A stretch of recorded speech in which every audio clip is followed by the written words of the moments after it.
नमस्कार। आज हम यूपीएससी और पीसीएस के लिए ज्योग्राफी का सिलेबस कवर करेंगे, जिसमें सबसे पहले हम एनसीईआरटी से शुरुआत करेंगे। उसके बाद इंडियन ज्योग्राफी और फिर हम फिजिकल ज्योग्राफी का सिलेबस पढ़ेंगे। और ये ज्योग्राफी हम मैप और फिगर के माध्यम से पढ़ेंगे। मैप और फिगर के माध्यम से क्यों पढ़ेंगे? क्योंकि अगर कोई भी टॉपिक आप मैप और फिगर के माध्यम से पढ़ते हैं तो वह लंबे समय तक याद रहता है। तो आइए सबसे पहले हम एनसीईआरटी ज्योग्राफी क्लास 6 को स्टार्ट करते हैं। चैप्टर नंबर 1, सौरमंडल में पृथ्वी। इसमें जिन जिन टॉपिकों को पढ़ना है आज इस लेक्चर में खगोलीय पिंड, तारा, नक्षत्र मंडल, ध्रुव तारा, ग्रह, सौरमंडल, सूर्य एवं सभी 8 ग्रहों के बारे में पढ़ेंगे। तो पहला टॉपिक है खगोलीय पिंड। खगोलीय पिंड क्या होता है? तो जैसे सूर्य हो गया, सूर्य, चंद्रमा, पृथ्वी, या यूं कह लीजिए अन्य वस्तुएं।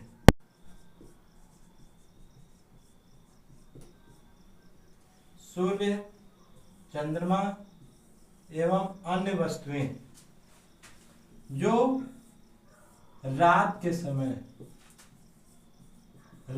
समय आसमान में चमकते हैं। आसमान में चमकते हैं। फिर से देखिए, सूर्य, चंद्रमा व अन्य वस्तुएं जो रात के समय आसमान में चमकते हैं क्या कहलाते हैं? खगोलीय पिंड। इन्हें हम क्या बोलते हैं? खगोलीय पिंड। हम दिन के समय में इन वस्तुओं को क्यों नहीं देख पाते हैं? दिन के समय में इन वस्तुओं को हम इसलिए नहीं देख पाते हैं क्योंकि उस समय सूर्य का प्रकाश बहुत अधिक होता है और सूर्य के प्रकाश में हमें ये वस्तुएं दिखाई नहीं देती हैं। अगर आप बहुत अधिक दूर से पृथ्वी को भी देखेंगे तो वो भी चंद्रमा की तरह चमकती हुई ही दिखाई देगी। तो फिर से हम खगोलीय पिंड को रिवाइज कर ले।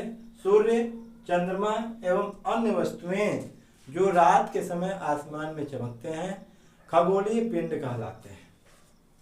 ठीक है, क्लियर है? अगला है तारा। तारा हम किसको कहते हैं? जैसे कुछ खगोलीय पिंड होते हैं। ये मान लीजिए क्या है, हमारा खगोलीय पिंड है। खगोलीय पिंड। कुछ खगोलीय पिंड क्या होते हैं? बड़े आकार के होते हैं। बड़े आकार के। और क्या होते हैं? गर्म गैसों से बने होते हैं। गैसों से बने होते हैं।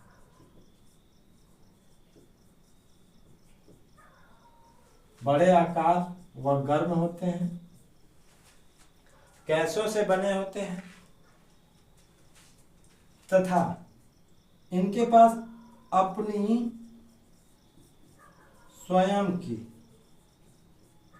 प्रकाश एवं ऊष्मा होती है।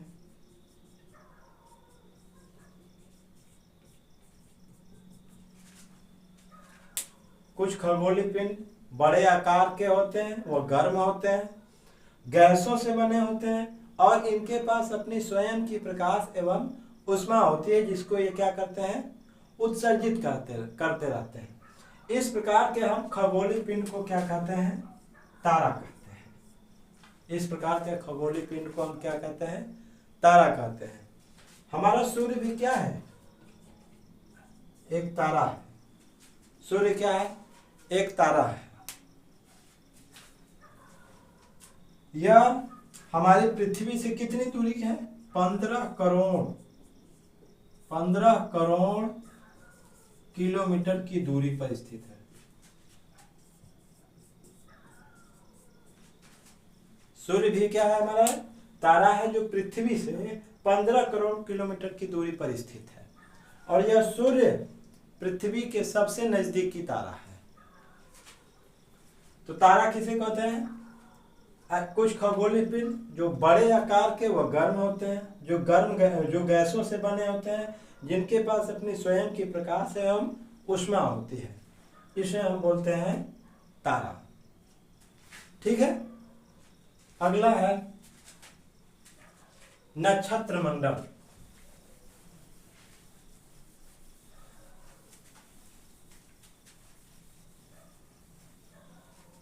नक्षत्र मंडल किसे कहते हैं?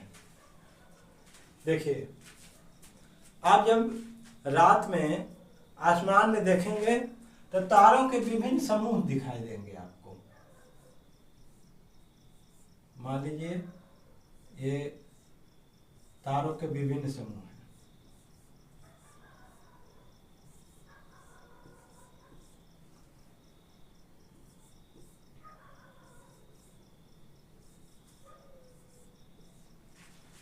ये तारों के विभिन्न समूह।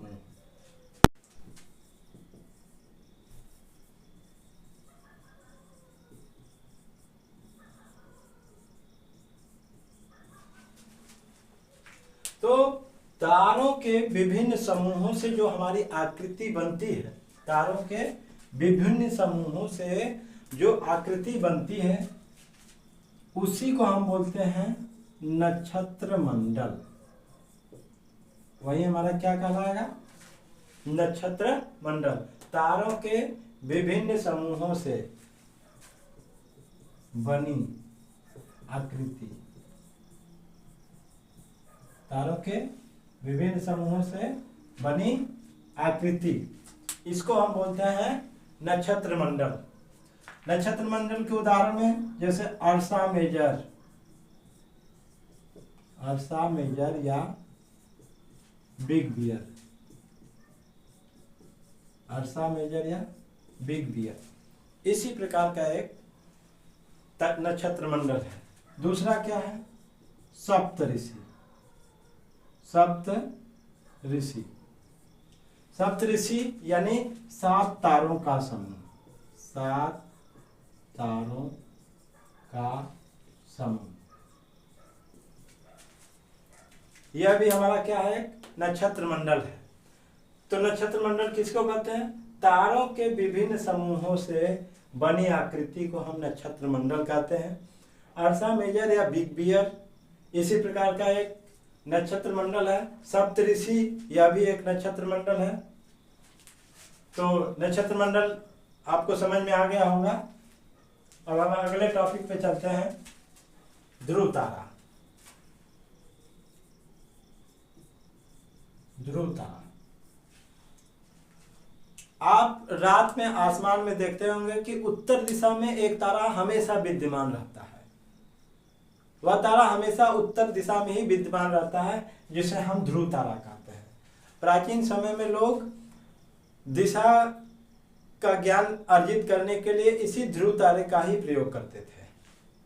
तो ध्रुव तारा, जो तारा सदैव उत्तर दिशा में स्थित होता है, उसे हम ध्रुव तारा कहते हैं। अगला है ग्रह।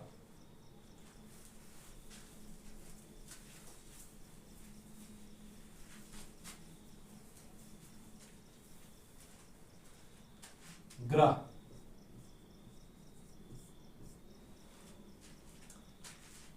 ग्रह क्या होते हैं?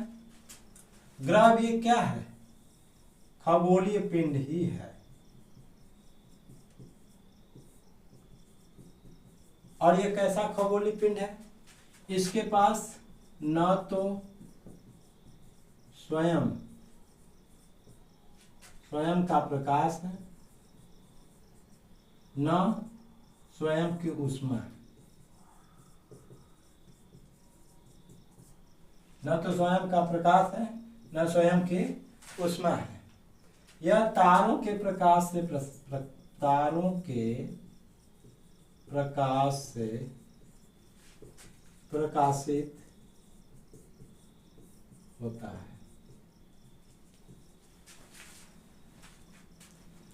ऐसे खगोलीय पिंड जिनके पास न तो स्वयं का प्रकाश है न स्वयं की ऊष्मा है, जो तारों के प्रकाश से प्रकाशित होते हैं, ग्रह कहलाते हैं। हमारा जो ग्रह है वह ग्रीक शब्द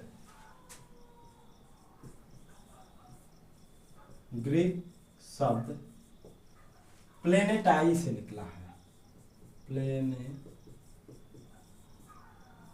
से निकला है। जो ग्रह है यह ग्रीक शब्द प्लेनेटाई से निकला है। ग्रीक वर्ड प्लेनेटाई से निकला है, जिसका अर्थ होता है परिभ्रमक।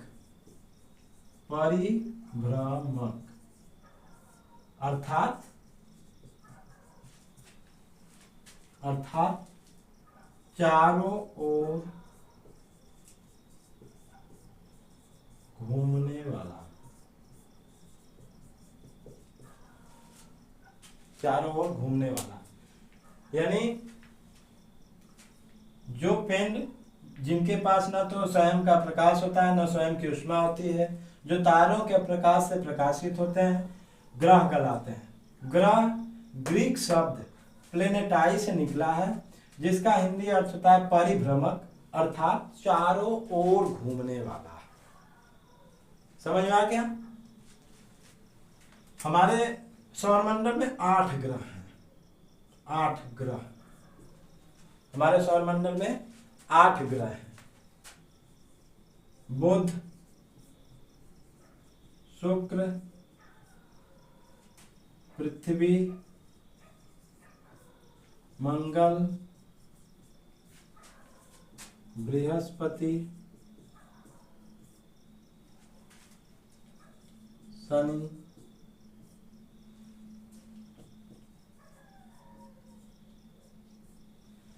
अरुण, वरुण। हमारे सौरमंडल में 8 ग्रह हैं। बुध, शुक्र, पृथ्वी, मंगल, बृहस्पति, शनि, अरुण और वरुण। इनमें से जो 4 ग्रह हैं, बुध, शुक्र, पृथ्वी और मंगल, इनको हम बोलते हैं आंतरिक ग्रह। इन्हें हम क्या बोलते हैं? आंतरिक ग्रह। और इसके बाद जो 4 ग्रह हैं, बृहस्पति, शनि, अरुण और वरुण, इनको हम बोलते हैं बाह्य ग्रह।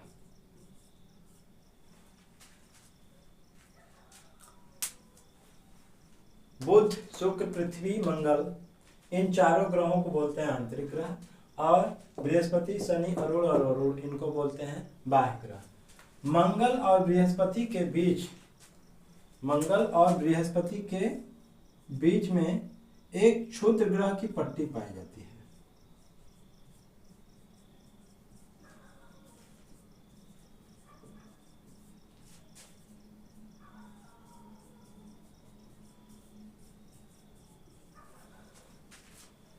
समझ में आ गया? एक बार फिर से जान लीजिए। ऐसे खगोलीय पिंड जिसके पास न तो स्वयं का प्रकाश होता है न ही स्वयं की ऊष्मा होती है, जो तारों के प्रकाश से प्रकाशित होता है, ग्रह कहलाते हैं। ग्रह ग्रीक शब्द प्लेनेटाई से निकला है, जिसका अर्थ परिभ्रमक होता है, अर्थात चारों ओर घूमने वाला। हमारे सौरमंडल में 8 ग्रह हैं। बुध, शुक्र, पृथ्वी, मंगल, बृहस्पति, शनि, अरुण और वरुण। इनमें से बुध, शुक्र, पृथ्वी एवं मंगल को आंतरिक ग्रह कहते हैं, और बृहस्पति, शनि, अरुण और वरुण को बाह्य ग्रह कहते हैं। ठीक है, चलिए अगला टॉपिक है सौरमंडल।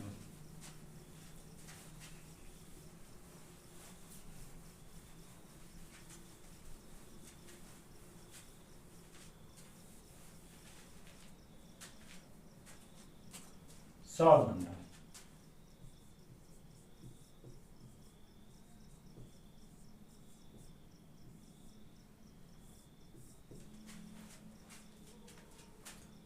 सूर्य सभी 8 ग्रह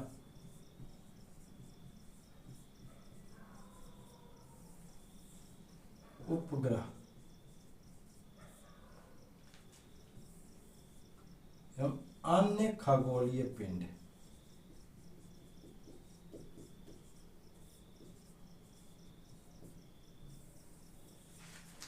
सौरमंडल हम किसको कहते हैं? सूर्य सभी 8 ग्रह उपग्रह एवं अन्य खगोलीय पिंड मिल करके सौरमंडल का निर्माण करते हैं। सूर्य सभी 8 ग्रह उपग्रह एवं अन्य खगोलीय पिंड जैसे क्षुद्र ग्रह एवं उल्का पिंड, क्षुद्र ग्रह एवं उल्का पिंड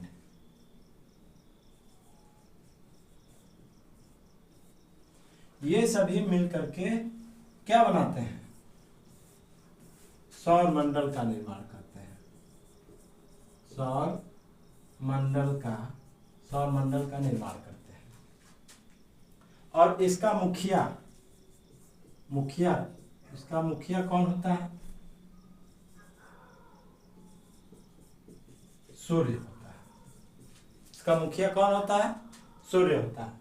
तो सूर्य सभी 8 ग्रह उपग्रह एवं अन्य खगोलीय पिंड जैसे क्षुद्र ग्रह एवं उल्का पिंड ये सभी मिलकर के क्या बनाते हैं? सौरमंडल। और जिसका मुखिया क्या होता है? सूर्य होता है। समझ में आ गया? सूर्य सभी 8 ग्रह उपग्रह एवं अन्य खगोलीय पिंड जैसे क्षुद्र ग्रह एवं उल्का पिंड ये सभी मिलकर के किसका निर्माण करते हैं? सौरमंडल का निर्माण करते हैं। अब हम अगला बात करते हैं सूर्य का। जो सौरमंडल का मुखिया सूर्य है, अब हम इसके बारे में जानेंगे।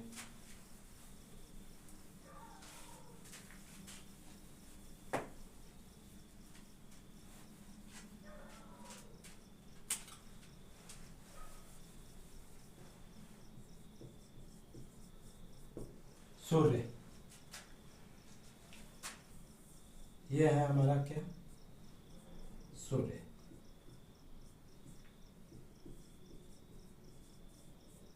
सूर्य यह हमारे सौर मंडल के केंद्र में स्थित है। सौर मंडल के केंद्र में स्थित है।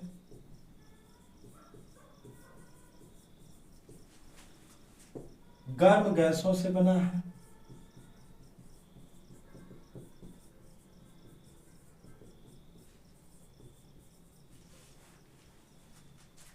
बहुत बड़ा है, या ऐसे कह लीजिए बहुत बड़ा एवं गर्म गैसों का बना है। बहुत बड़ा एवं गर्म गैसों से बना है। गर्म गैसों से बना है।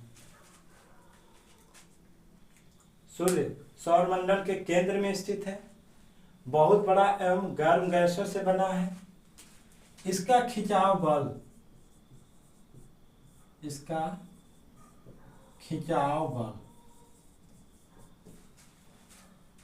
सौरमंडल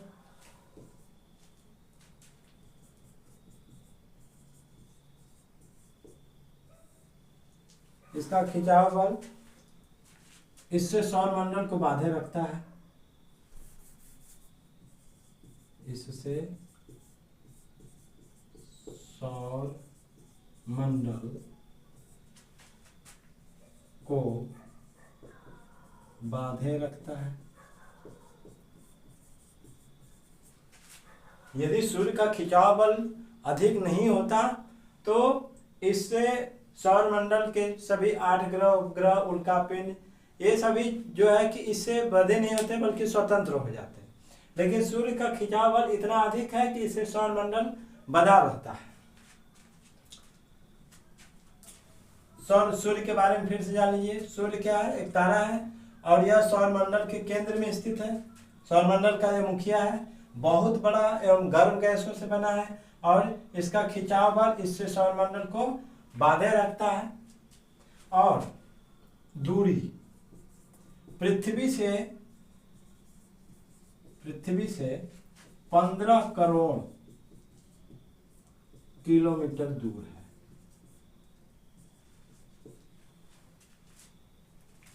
सूर्य पृथ्वी से 15 करोड़ किलोमीटर क्या है, दूरी पर स्थित है। तो आज का लेक्चर यहीं पर समाप्त करते हैं। इसके बाद कल जो है हम नए टॉपिक से स्टार्ट करेंगे। अभी क्लास 6 का पूरा चैप्टर, अभी ये सौरमंडल में पृथ्वी ये चैप्टर पूरा नहीं हुआ। नेक्स्ट क्लास में हम इस चैप्टर को कवर करने की कोशिश करेंगे। नमस्कार।